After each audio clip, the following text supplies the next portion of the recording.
You're listening to the Love Over Addiction podcast.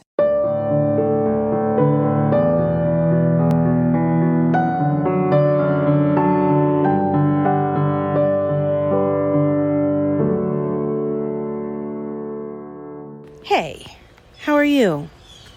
Okay, today we're going to talk about what it's like to leave someone when you love someone struggling with addiction. So, like the common thread, the common denominator that we all struggle with, everyone in our community struggle with, is whether we should leave or whether we should stay. If you love someone struggling with addiction, it can feel incredibly, at moments, incredibly hopeful because you finally think they've had the breakthrough that you've been waiting for, and that they've finally made the commitment to getting sober once and for all, and that everything's going to be okay. And then usually, eventually, they decide that they can't handle it and choose to use drugs or alcohol or whatever they're addicted to, and you get your heart broken. You feel disappointed. That's usually the cycle of what it's like to love someone struggling with addiction. And usually that cycle is incredibly devastating and lonely and frustrating. And each one of us, when loving someone struggling with addiction, has a line in the sand. All of us do. We have this line, and for everyone it's different, where if it's eventually crossed, we know we need to leave this relationship. Now, for some of us, an example of a line would be infidelity, right? Our loved one cheats on us, and for some of us, that's it. We're out. We're done with this relationship. We cannot handle that. For others, it's physical abuse. Maybe it's verbal abuse. For some of us, it's maybe our children, that addiction is messing with our kids. Sometimes some of us actually leave because our kids are encouraging us to go. Our kids help us see that we need to go. And for others, it's just enough is enough. We've reached a breaking point where we realize we want more and that we don't want to continue to ride this crazy roller coaster of addiction anymore. That we don't have it in us to continue to do the battle. And sometimes it's perspective. Sometimes we leave because we've gained a different perspective where we can take a step back, get a 50,000 foot perspective of our life and say, you know what? I've been living day to day, hour by hour, moment to moment, waiting for this person I love to finally commit to sobriety. And if I take a step back and look at the bigger picture, the years that have gone by, that I have waited, I have seen not only that they are nowhere closer to getting sober, but they're actually worse. Because as we know, you guys, addiction is progressive. So if the person that you love does not get better, does not get help, does not choose to recover from abstinence, this disease has incredibly serious psychological damage physically to our brains that can cause the person that we once fell in love with to be completely different than the person that we love now. And that is the science of addiction. That is not our interpretation. So that is why we constantly say you are not crazy, that there's nothing wrong with you, that this disease doesn't have anything to do with you. There's literal science going on in chemicals, and I could get into it, but it's too complicated. And if you would really like to know about it, we did a couple episodes when I took that class at Stanford to kind of understand the science behind addiction. But basically, the person that you once fell in love with, if their addiction continues, morphs into a different person. And so that's often our line in the sand too, where we look around and see We fell in love with this person and all of their potential, but their moments of potential is growing smaller and smaller and smaller. And if we break this down into, give you some examples, oftentimes becoming addicted does lead to criminal behavior. It can lead to drunk driving. It can lead to stealing from the work. It can lead to even so much as calling in sick from a job when you're not really sick, lying to your bosses, compromising of values and morals. These types of things could be lines in the sand for us, where we sit there and we say, I consider myself a person of integrity. I consider myself someone who is honest, and I value that in other people. And I want to be in love with someone who also has those same values, right? So these are all examples of lines in the sands when we finally say, I'm done. And here's the truth. You don't need a reason to be done. You can just be done. You do not need to justify your decision to get out of your relationship to anyone. Not your in-laws, not your parents, your friends, nobody. Because the truth is, you guys, is that we are a very small group of people on this earth that understand what each other are going through. And a lot of people don't understand. A lot of people don't get it.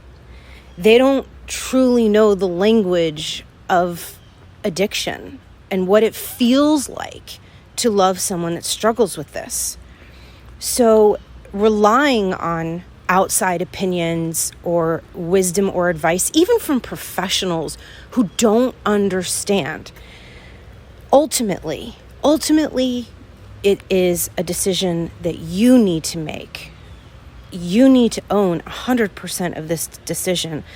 Allow yourself to take advice from others, for sure, but really pay attention to what you want. And so when you finally make that decision to say, I'm done, you don't need to announce it to the world. You don't need to put it on a post on Facebook or Instagram. You owe no one nothing.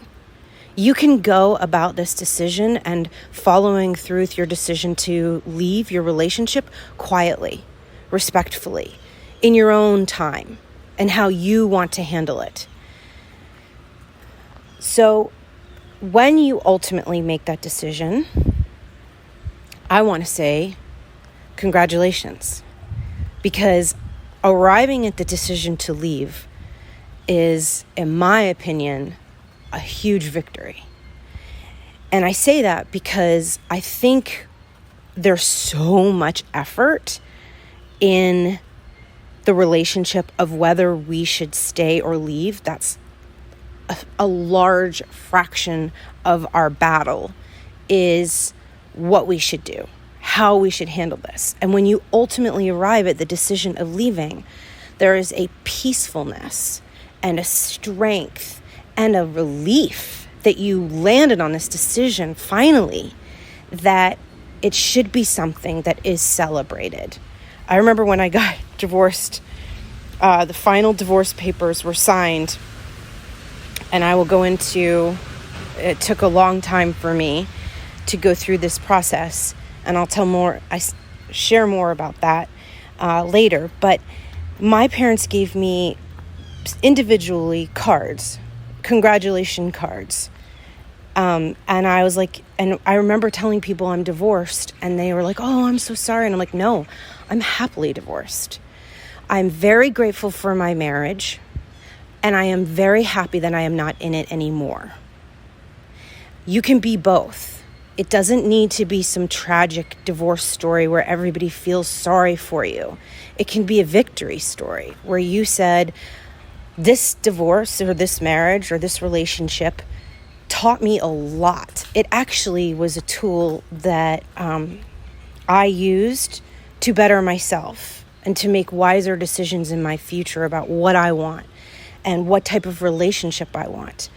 And I'm so grateful that it didn't work out, and then I was involved with someone struggling with addiction, because it was my greatest teacher. It doesn't need to be this sad, pathetic story. And it can absolutely have a very, very wonderful ending or a wonderful beginning.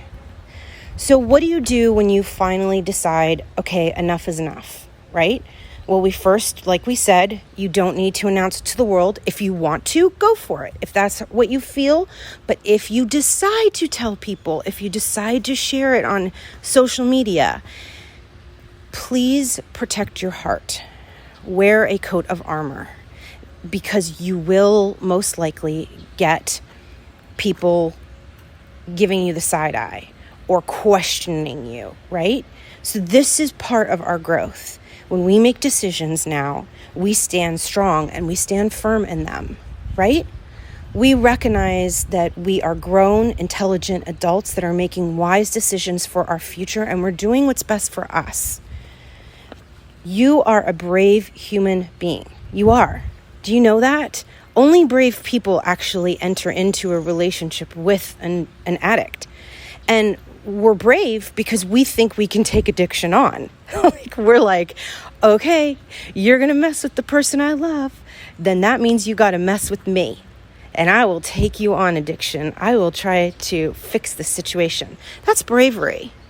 That means you are a courageous human being. A lot of people would see addiction and go, oh, no thank you, red flag, moving away, backing out slowly. But not you, not me. So you need to know intrinsically that bravery and courage is a part of your makeup. And by definition, I'm right now studying positive psychology, which I am loving, by the way.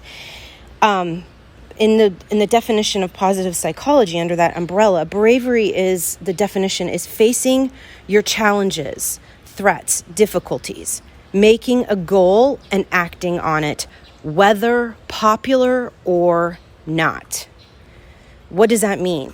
It means that when you make a decision to leave, and all of the thousands of decisions that will follow after leaving, you make those decisions because you are a brave person, whether those decisions are popular or not, whether people agree with you or not.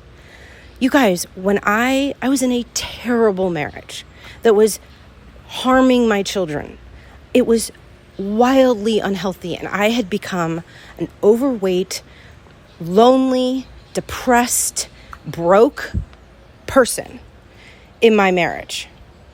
And I remember saying to my family at one point, I need to leave.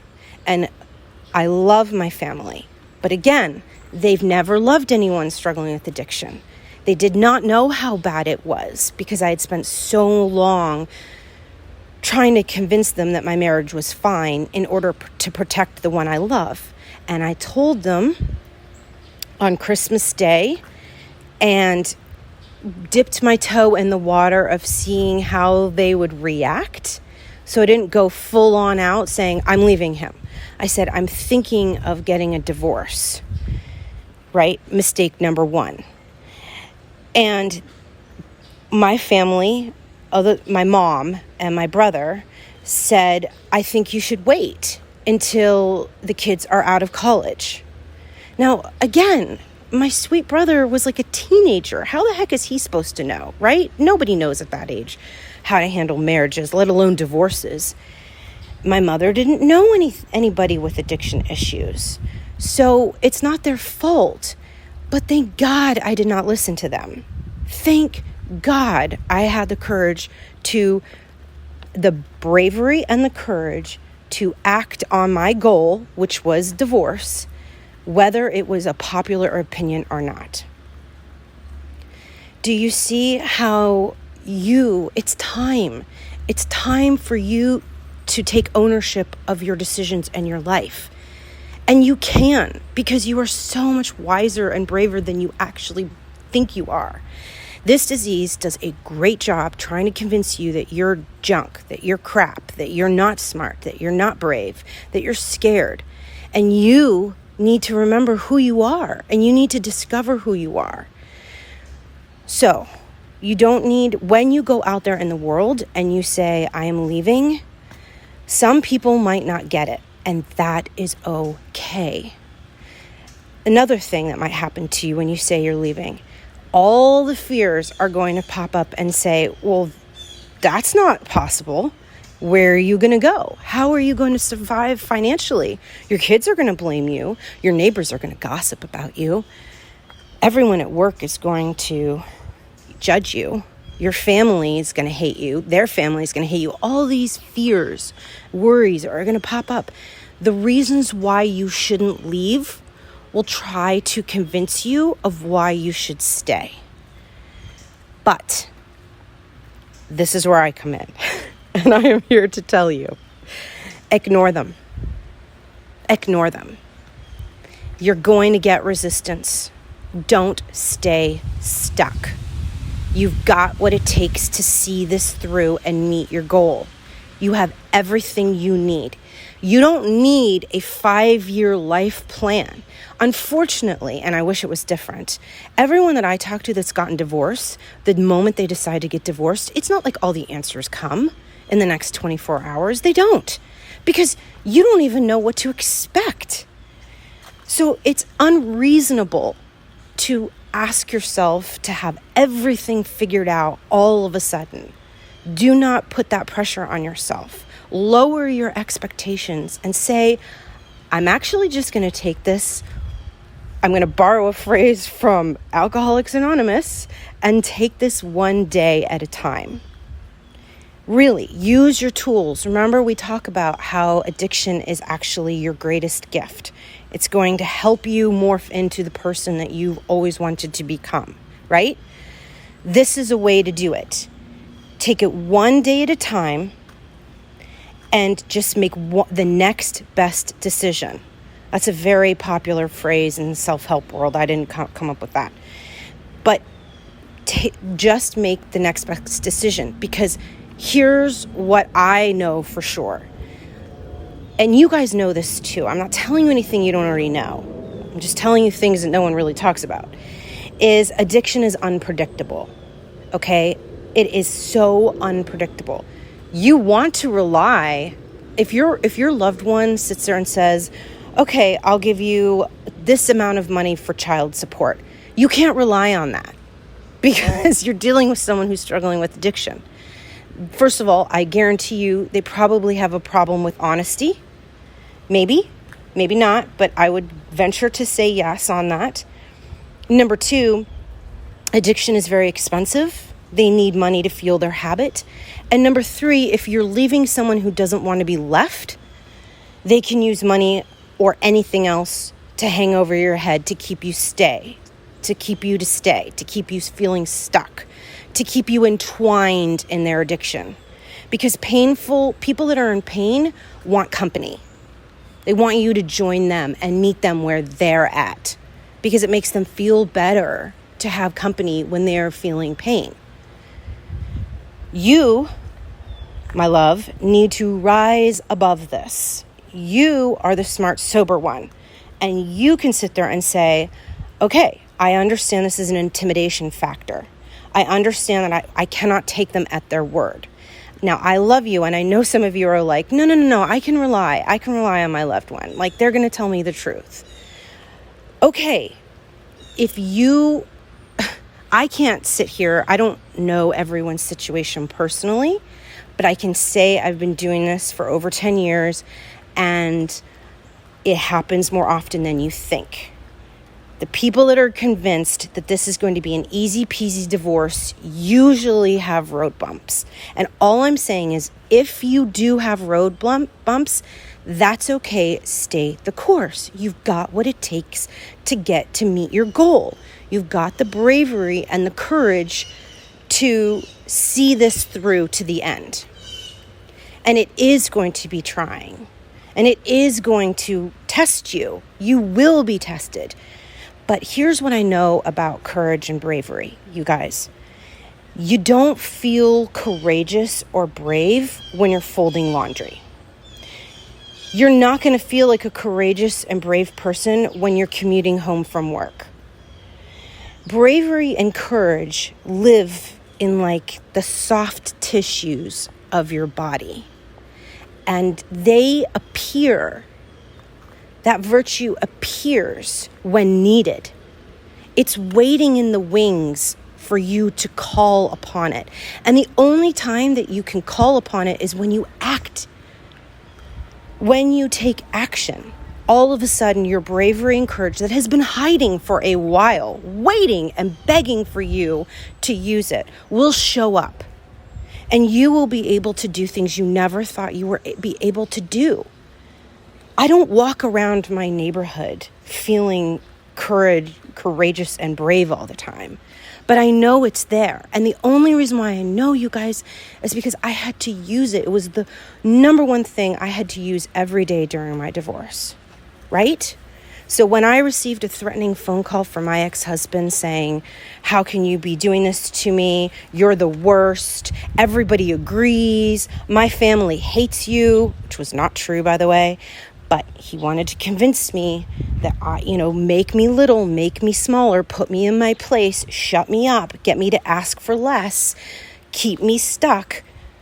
That's when your bravery and your courage shows up. When you're being berated and you're being intimidated and the bully of addiction tries to put you in your place.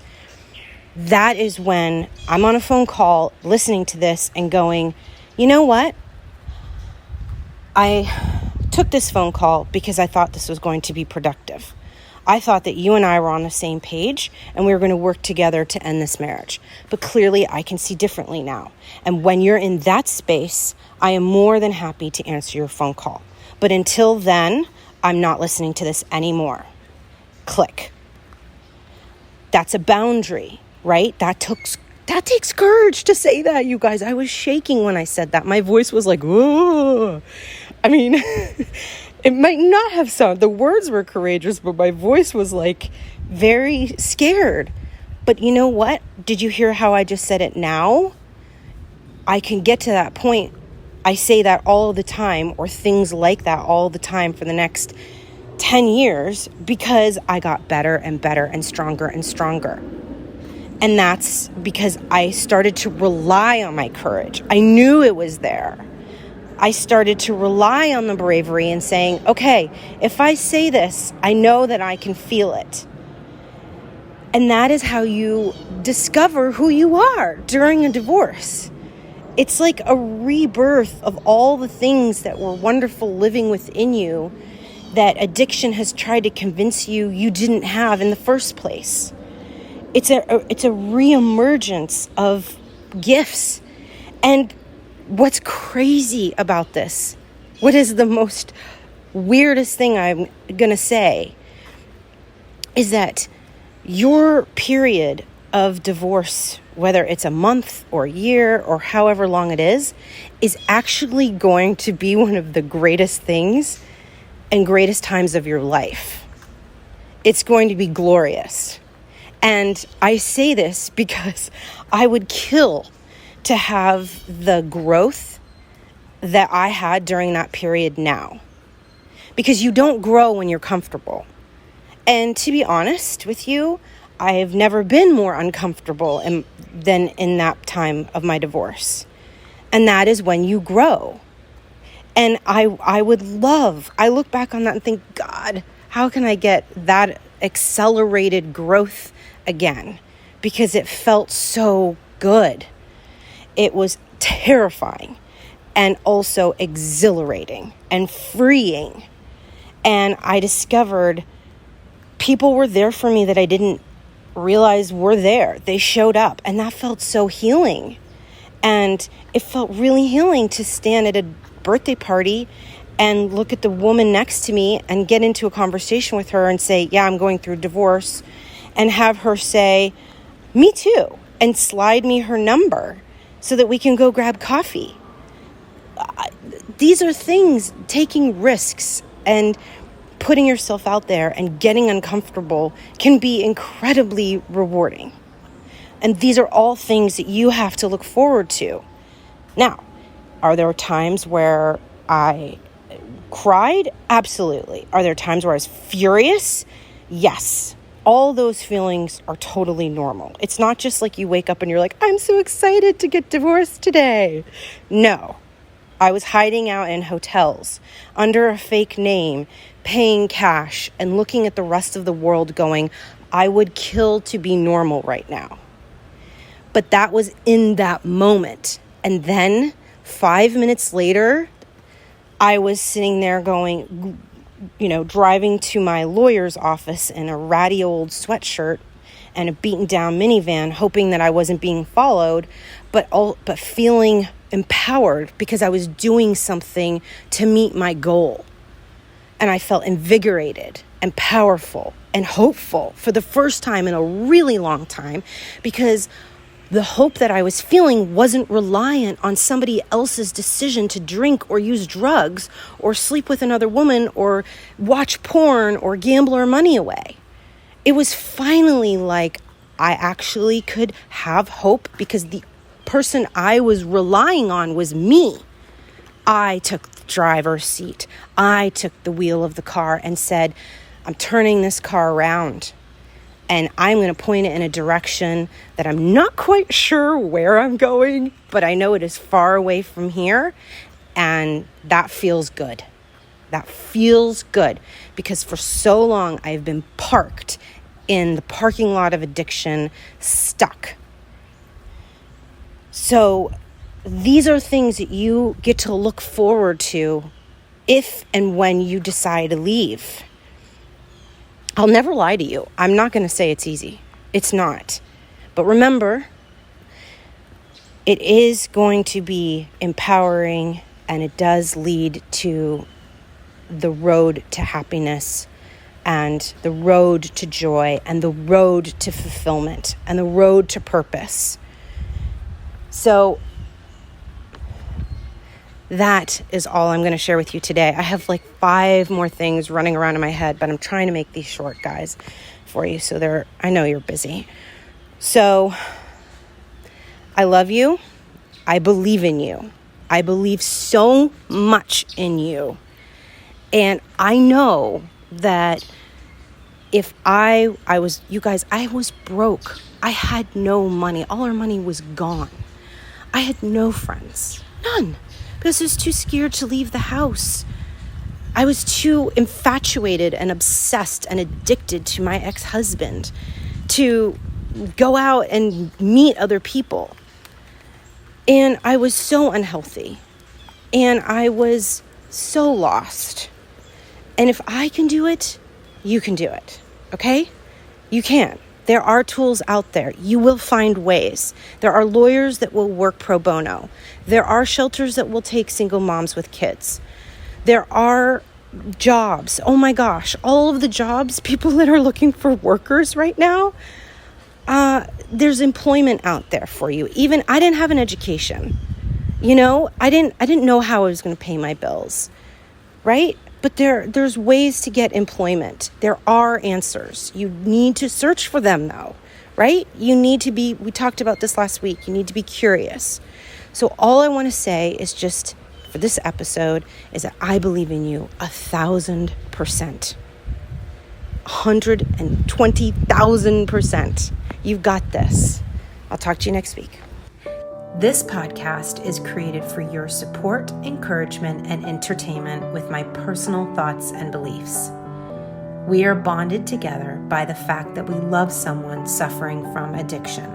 This is not intended as a substitute for therapy or advice from a professional.